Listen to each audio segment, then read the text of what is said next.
We need to start having more of these controversial conversations and being able to say, okay, you know what? I might have an offensive perspective, but at the end of the day, I need to get over that hump. So I need to be honest with you about some things that I might have had in my life and in my past so that not only can I progress, but I can grow.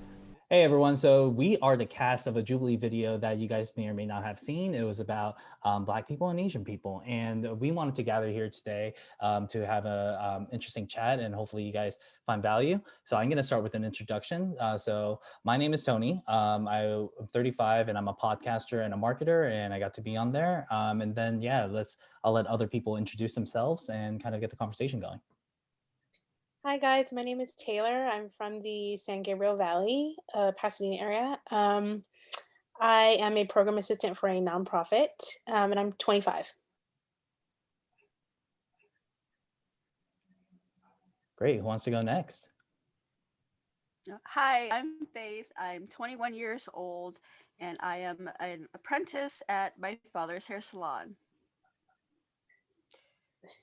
It's a job. Lynn or Regina, do you guys want to go next? Hey, I'm Regina, and I am 29 years old. I'm actually from Hawaii, which I didn't say in the video. Ooh, I didn't know that. But fun fact, I was born in Hawaii, and my dad was military, so got to travel early in my life. But I work currently in the data field. I work as a data engineer, and that's pretty much about me. Go. Hi, I'm Lynn. I'm now 31, and I'm originally from the Midwest, but now living in Los Angeles. Happy belated birthday. Thanks. Oh. And then last but not least, my man, Joseph. So what's up, guys? I'm Joseph, and I live in LA, 27, and I'm working in acting, activism, and music.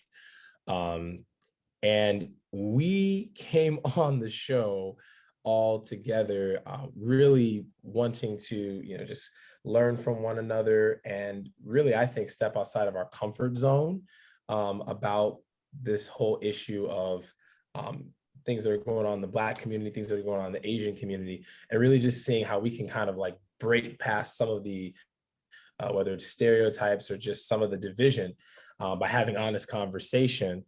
And so, yeah, that was why I was really excited to take part in this video. I think that's how most of us were feeling when we went into the conversation, right, y'all? Yeah, Yeah, absolutely. definitely. Yeah. One of the interesting things that happened, at least for me, is like these conversations are not had publicly. They're happening in so many silos within both of our communities, within just the Black communities, within like the East Asian communities, within like just the Korean communities, within just South communities. And it was just a time that we all felt like, I think, okay, this is finally where it's going to get started. So, I love that point. And I think, Joseph, I think we all talked about this too. Like, do you want to talk about just like, what one of the main things that we want to get accomplished through kind of this chat today? Yeah.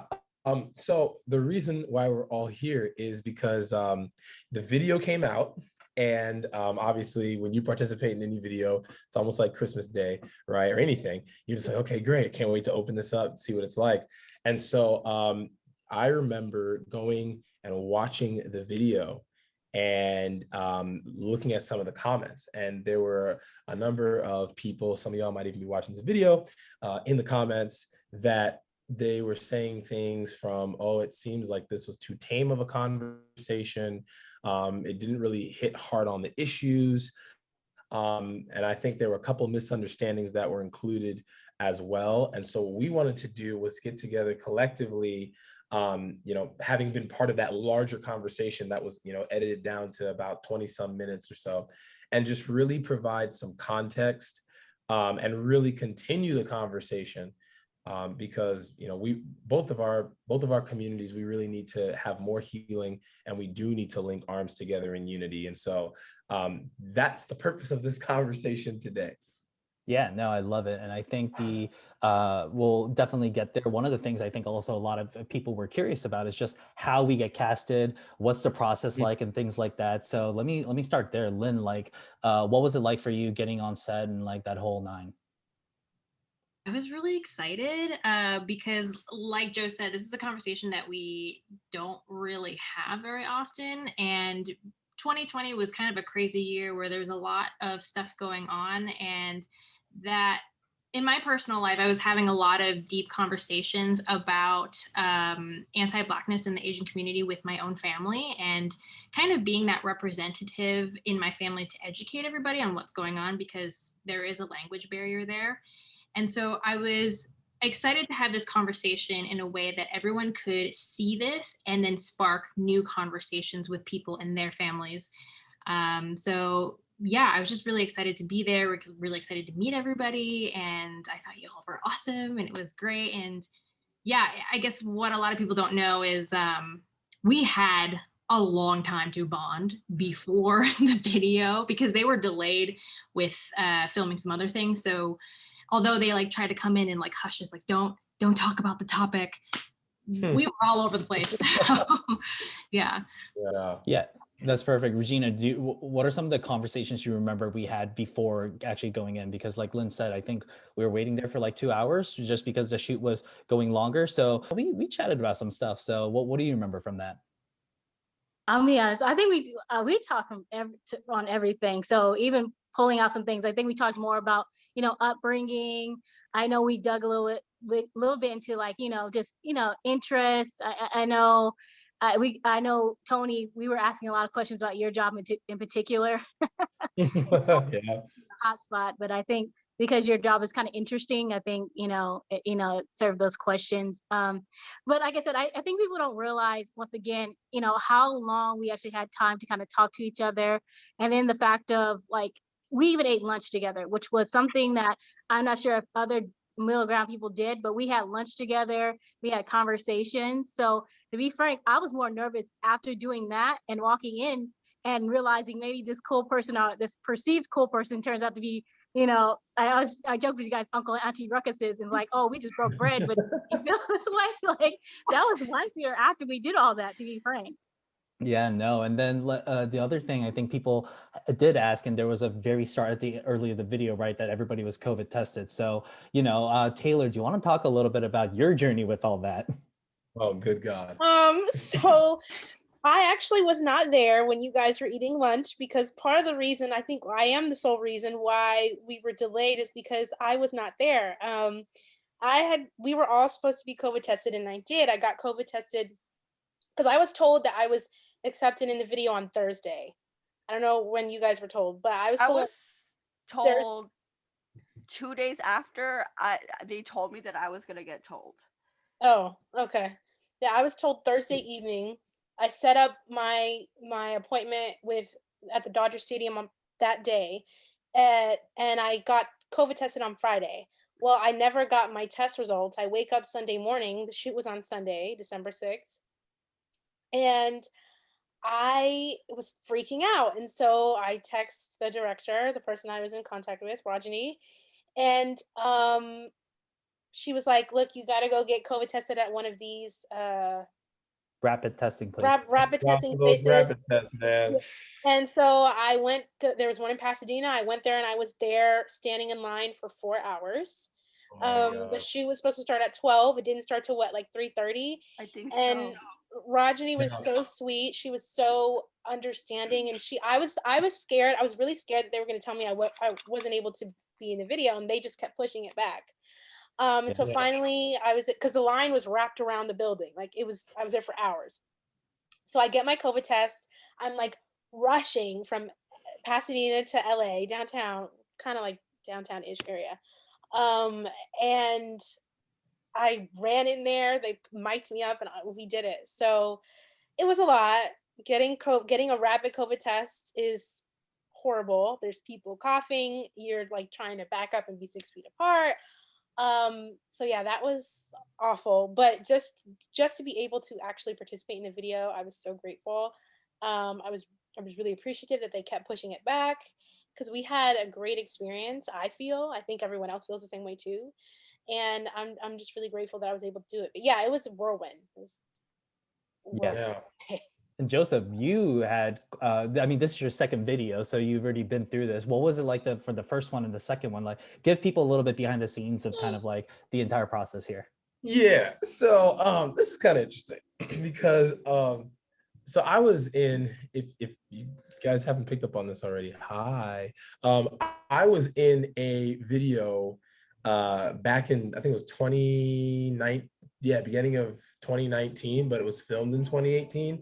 And so just backing up a little before that, um early in like 2018, I got asked by a friend to come to a Jubilee casting. He like referred me. And so I came along, and they needed like, I think it was like 10 or 20 guys to do like this little experiment, basically seeing like if we're sitting in a circle. You guys have probably seen the videos where you're sitting in a circle, there's a girl in the middle, and you're just texting questions in like a group me chat. And like whoever's answer she likes, they get to stay in the circle. And then whoever's answer she doesn't like, they get to leave. And so I was part of two of those videos for one shoot. And so I guess they really just liked some of my responses. They liked some of my stuff. So I wasn't dating anybody at that time, but I started dating somebody back in, I think like fall of 2018.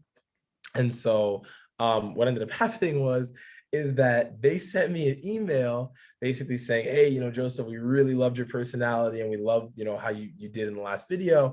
And we wanted to kind of get something more close knit, a little more intimate, that can really kind of highlight like you more as a person with these other 9 guys.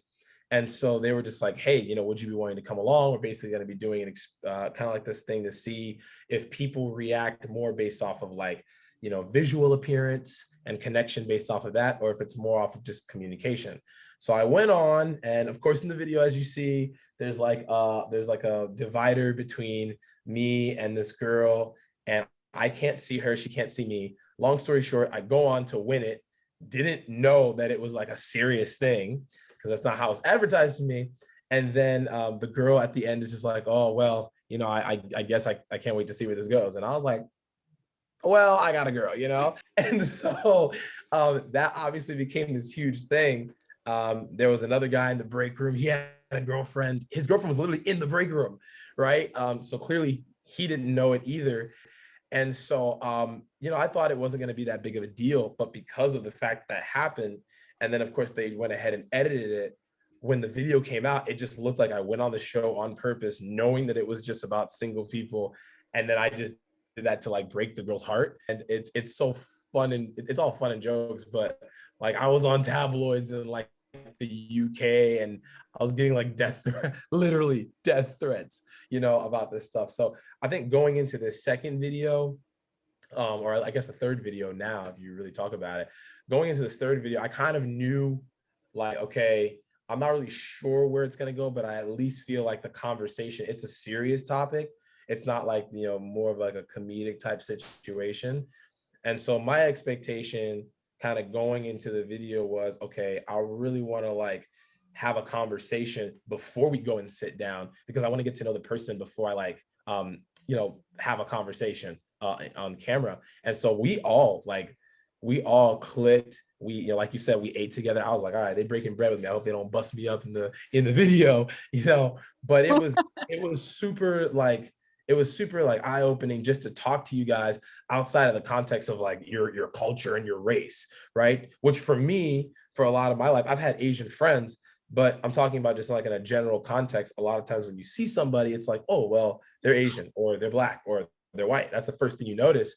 And so just to hear like us talking about the same stuff, it's like we all are like the same, obviously, but it just becomes more apparent to you. So yeah, that was my experience during casting, and you guys were great.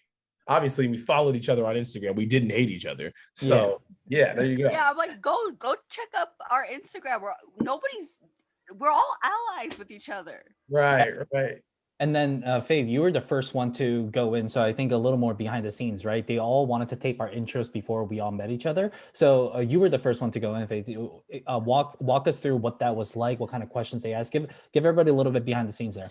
So when I went in, they said I'm just going to introduce myself, and they're going to ask me for my opinions.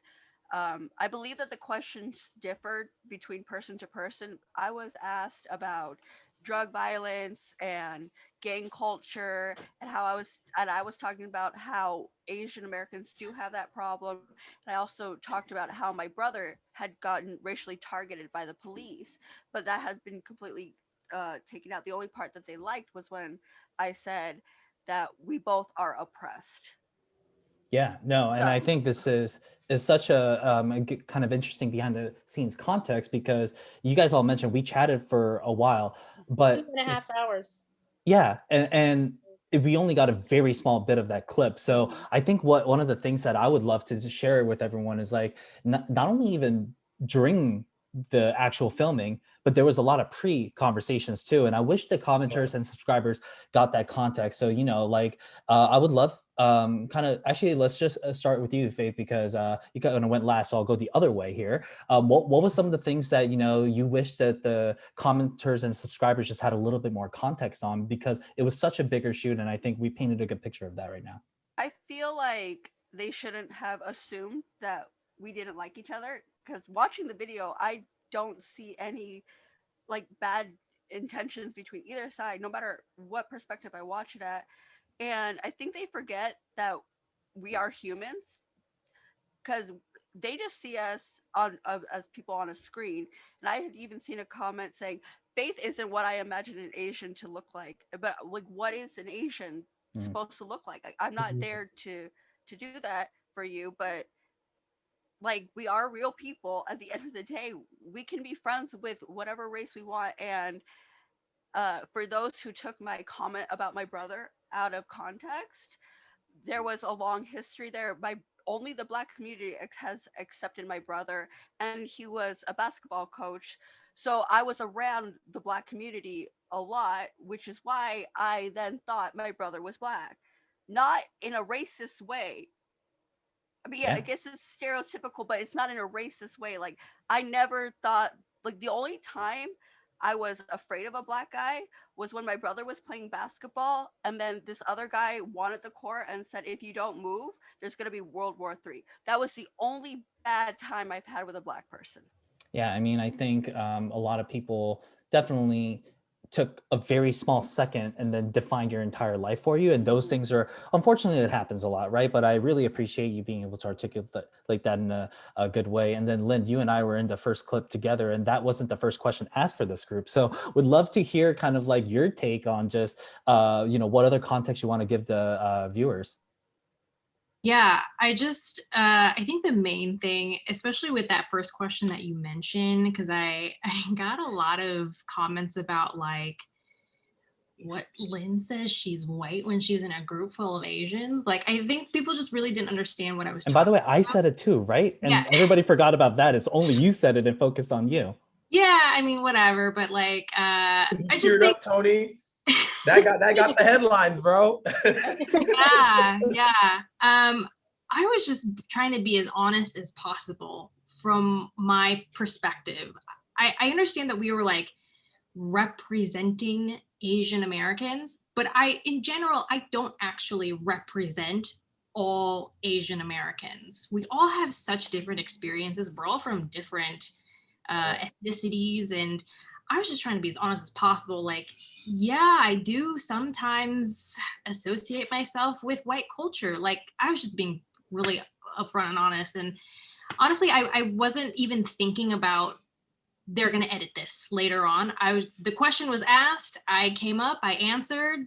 That's what it is. That was me. So yeah. No, I agree with you 1000%, because I even ended that segment of saying, never have I heard somebody articulate this and how I felt the entire time. But all of a sudden, it was you that was being characterized as a person of just like, I'm white. And it's like, okay, like, I mean, Yeah. that wasn't even edited in a weird way. It's just people how to take it. So yeah, I definitely echo with still what you said and appreciate that. And then I think like with that, like Regina, what were some of your moments? Because there was a clip where you were the only one that was also brought up to the stage, and you kind of had the entire light. What do you think about that moment, or any other moments that kind of happened within the filming? And we could get into it later. First thing first, I want to admit is that, or say is that a lot of my comments were hodgepodge and pieced together. And I know for a fact of what came out of my mouth, and that I'm like, I didn't even say that in that moment or that question, but okay. But it was hard to walk out there alone. And to be frank, what a lot of people don't get is that your frame can change over your life. Had I been 14 or 15, my question or my answer to that question would have been different. I would have said the exact opposite, because early in my life, once again, I told you guys I was born in Hawaii. I had very positive um, interactions with Asian people. I mostly interacted with actually Asian Pacific Islanders, Filipino people, Well, and I mean, what Hawaiians. else is there in Hawaii? Yeah. I mean, there's East Asians in Hawaii too, but I mean, it's a totally different vibe, right? Like my Yeah. experience, like my dad was in the military, so mostly Filipinos are in the military as well. So I Mhm. had mostly positive experience when I was a kid, but then my adult life, I dealt with a broader range of Asian people that changed my viewpoint. I would say today, actively, I get more racist comments from Asian people because of where I live and my current life as it is. And I think that's where, once again, putting things into context and just even that first clip of, I don't want to say I'm upset with Jubilee, but I think they have to make sure that they don't try to make certain people fit narratives that is exact opposite of what that person is. Because, to be frank, I love Asian people, and I honestly, I'm one of the big people that try to, fight for Southeast Asians, because they have been like, they're the people that helped me the most, to be honest. Like, they were there for me when I was really young, some of my first friends. So it's just weird that they try to paint me in a light that's just totally opposite of who I am. No, and then I think we have somebody on stage who definitely feels that, right, Joseph? Like, you were taking out of context into the first couple videos that you were in. So what about you on this shoot that you can kind of relate to with kind of what Regina's saying? Yeah.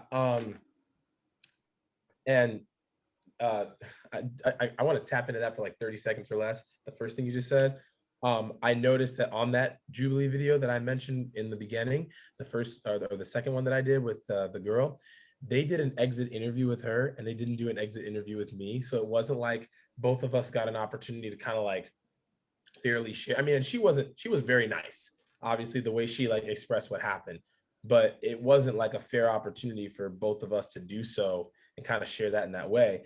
And I do feel like with this particular video, I mean, there were literally trolls in the comments being like, "Oh, isn't this the guy from the Jubilee media video?" Like, Yeah, I saw a couple of whatever. that. I Like was literally seeing. reminding me of I my was. past. I was like, the devil is a lie. But essentially, it's like looking at some of the things that were being said. Like I can point out one particular comment I saw where it was just like, "Oh, it's so cringe watching two Black Americans."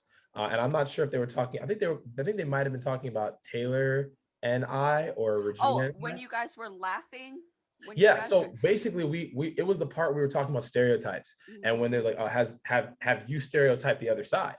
And so if I'm talking about the truth, I said, well, hey, at a point in my life, I'm not perfect. Yes, at a point in my life, I have stereotyped the other side. It's not that I'm walking around like actively treating people in a hostile way based off of that stereotype. But I think that, we all have been sold ideas by media. We've been sold ideas by, our friends. We've even bought into ideas, even some things our parents have told us, or things that we've watched on television, our own experiences. And so a lot of times as human beings, when what we've heard matches what we are experiencing in life, we have a choice now. We either can get on board with that, right, and we can say, okay, this is you, this is you, this is you, this is you, or we can say, you know what, let me take this person at face value and let me actually treat them on an individual human basis. And so I just want to say there seems to be, and this is from my perspective, I understand that we are all trying to make changes in our culture. I understand that there's a lot of things that are being addressed, whether it's for gay rights or women's rights or things like that. Like these conversations are coming to the table about what's been offensive, what's not been offensive. But one thing I do think is very, very important, and you're kind of seeing it right now in culture, everybody is doing this massive overcorrection. And what it's leading to is now people are not even able to admit faults in the past. And it's denying us as human beings what we are entitled to, and that is growth, right? Like I'm not, kind of to Regina's point, I'm not the same person I was 2 years ago, 5 years ago, 10 years ago, right? And so I think what we're beginning to see is now when you are honest and when you do open up and say, hey, listen, This is not my ideology now. And you can even laugh, not in mockery, but you're laughing almost like, I can't believe that even crossed my mind. Because now I'm sitting in front of you and I'm looking back on the history of connections that I've had with people in this group, and it doesn't even match how I feel or what I think. And so I just think that you know, if we're not careful with the ways that we handle, obviously we don't want to be, rude and disrespectful, but I do believe if we're not careful and everybody is so quick to jump down people's throats when they open up and they're honest, this is what creates that hate. This is what creates bubbles for hate, where people will wait until they're in these little private zones or on anonymous, chats to really spew a lot of the hateful, ignorant rhetoric that they talk about, instead of having honest conversations, those conversations confronting some of the ignorance, and then us being able to kind of move forward. So that was just kind of the way I saw things personally. No, and then I see you, Taylor, just wanting to jump into the screen here because you're with Joe and people were talking about that. So would love to hear from you on that topic or any other topic in general within what you want other people to have more context on. Yeah, so I definitely got there were certain comments directed towards me. And to Joe's point, I think with the stereotype question, there were a lot of comments about, did you see how they were laughing? The blacks, they were laughing, and that's so hypocritical of them, and it's so typical, and blah, blah, people harped on that in the comments. Mhm. And I mean, in an Asian defense, Asian stereotypes can be funny, though. I mean, I can't drive still, so there's a stereotype right there. yeah, I mean, but I think, because there was one comment addressed to me, and the guy said, the black girl in the black top who laughed and admitted to using racist stereotypes against Asians blamed it on white people, shaking my fucking head. And I addressed him, and what I said was, I did not blame white people on, because in the video I said there was like these old white families where I live in Arcadia, and they would make, not even just them, a lot of white people and a lot of others would make stereotypes and say racist things about Asian people. And I would engage in that when I was younger, when I first came here in middle school. And, part of it was like, oh, Asians can't drive, this, that, they're short, or they're scared, or, whatever. I mean, there's And only so much that you can do within the environment that you grew up in, too. yeah, Which I don't think they realize that. yeah, no, they didn't. And so, but my point was, and what I said in the video was, I stopped and thought about, these people are comfortable enough saying all this racist stuff to me. So what are they saying about Black people? Because if they're saying this about Asians, they're definitely saying stuff about Black people. So how would I feel if they were walking around and went to an Asian person and say, look at that Black girl, she's so ghetto, I wouldn't like that. Right. So I had to correct and I corrected myself and I stopped. And I really didn't go into like some of the experiences that I have, because there were a lot of things that were said to me about Asian people.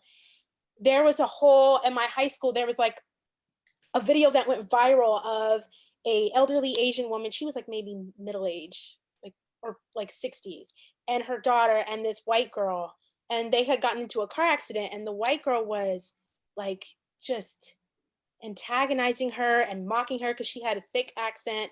And it went viral in my high school, because back then we used Facebook and Facebook orbit. And all the white kids thought it was funny and were laughing. And all the Asian kids were like upset, not all, but a lot of them were upset. And they were like, this is racist. How are you gonna because she was like spreading her eye, pulling her eyes apart and just racist shit. And I remember being like, that's racist. Like her, getting in this woman's face, that's racist. And so I'm like, I have participated in things when I was younger, but I corrected myself. And to see we get penalized for admitting, for being honest, because I feel like that's part of the discussion, right? To be honest, because everyone has said something racist at some point. Yeah. Whether they know it's racist or not. Because there was an Asian girl who pulled my hair and she said, your hair looks like noodles. Your hair looks like noodles. Oh my God. Okay. For someone to tell me that my hair looks like noodles, and then, but if I said something back, so it's just like, people do things and they're not aware, and we all have to be honest. And to be penalized for being honest and for coming to this place to want to have some healing. I Yeah. think it's just kind of ridiculous. So Taylor, let me try to frame this in this way, and let me literally ask the other Asians on who were chatting with you. One, there was some questions that never made it because they asked more questions, but we had a lot of context into you, and not only that, we all said that we didn't actually get to know you before. So I'm gonna just ask a straight up question to both Lynn and Faith. Did you think anything that Taylor said was wrong or out of context or had a different motive?